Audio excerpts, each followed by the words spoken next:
Kisa hichi cha tukio la kweli ni kuhusu mtoto mdogo aliyekuwa katika darasa la pili. Abdullahi, ambaye mama yake alifanya jitihada kubwa kumlea malezi ya dini ainukie katika ridhaa ya Allah.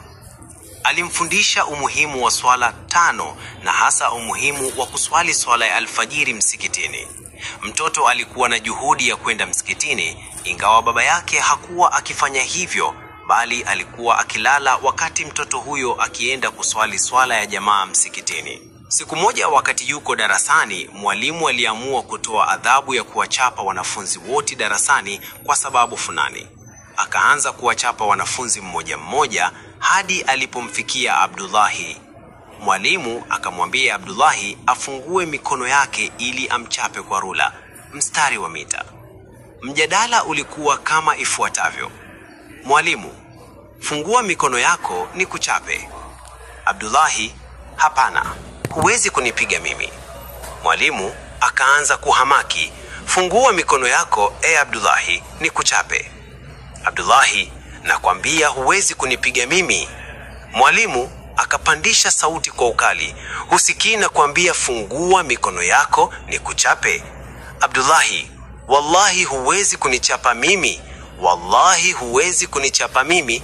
Mwalimu akapigwa mshangao mkubwa.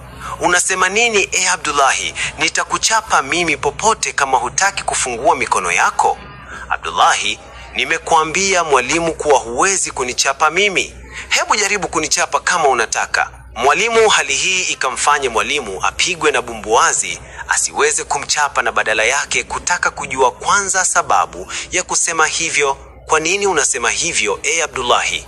Abdullahi, kwani hukusikia hadithi ya Mtume sallallahu alayhi wa alihi wasallama aliyosema kuwa yeyote atakayeswali swala ya alfajiri atabakia katika himaya ya Allah, na mimi nimeswali swala ya jamaa alfajiri msikitini, kwa hiyo niko katika hifadhi ya Allah, na vile vile sikufanya kosa lolote la wewe kuniadhibu. Mwalimu akasimama akiwa ameshangazwa na maneno ya Abdullahi, na huku akaingiwa na unyenyekevu kwa Allah subhana wa ta'ala.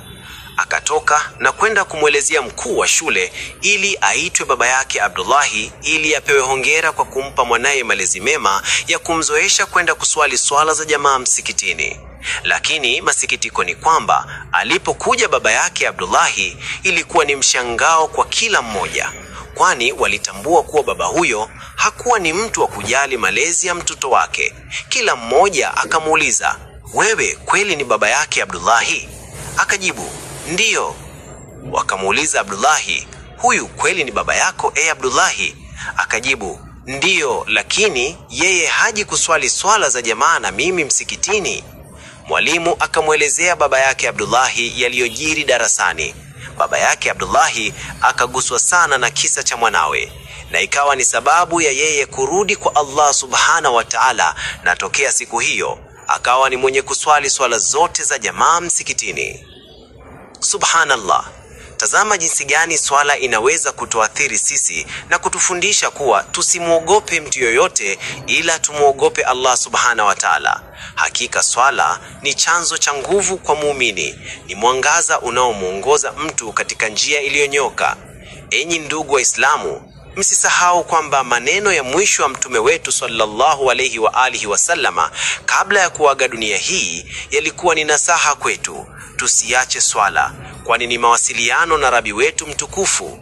Swala ino majibu ya dua zetu. Swala ino nuru katika nyuso zetu. Swala ni hifadhi yetu kutokana na machafu na maovu. Swala ni kisaidizi chetu katika migogoro na ni nuru katika makaburi yetu. Watu wengi wamo katika hofu, wasiwasi na dhiki. Wanakosa raha kwani hawana utulivu wa nyoyo, na ukiwazingatia watu kama hawa utaona ni wale anaoacha swala ni wenye kushughulika zaidi na dunia. Vipi mtu hataki kumwabudu Rabi wake ambaye ndiye anayemjalia kuwa na umri na afya ya kuweza kuishi? Bila ya kumwomba Rabi wake azidi kumpa umri na afya, ataweza mtu kuendeleza maisha yake? Utaona mtu anaweka kengele ya saa alfajiri kwa ajili ya kuwahi kazini na sio kwa ajili ya swala. Hivyo ameona kazi kwake ni bora kuliko kumwabudu Rabi wake, ambaye akitaka anaweza amfanye asiwe na uwezo hata kwenda huko kazini kwa kumpa ugonjwa au maafa au mauti. Basi umezingatia hilo, Muislamu usiyeswali? Tukumbuke kuwa jambo la kwanza tutakaloulizwa siku ya kiyama ni swala zetu. Ikiwa tumezitimiza zinavyopasa, basi mambo mengine yatakuwa salama. Kwa hiyo, na tujitahidi kuzitimiza swala zetu na kuwakumbusha na kuwahimiza watoto wetu, ndugu zetu, jamaa zetu wote katika familia na ndugu zetu Waislamu umuhimu wa swala. Wabillahi tawfik. Wassalamu alaikum wa rahmatullahi wa barakatuh.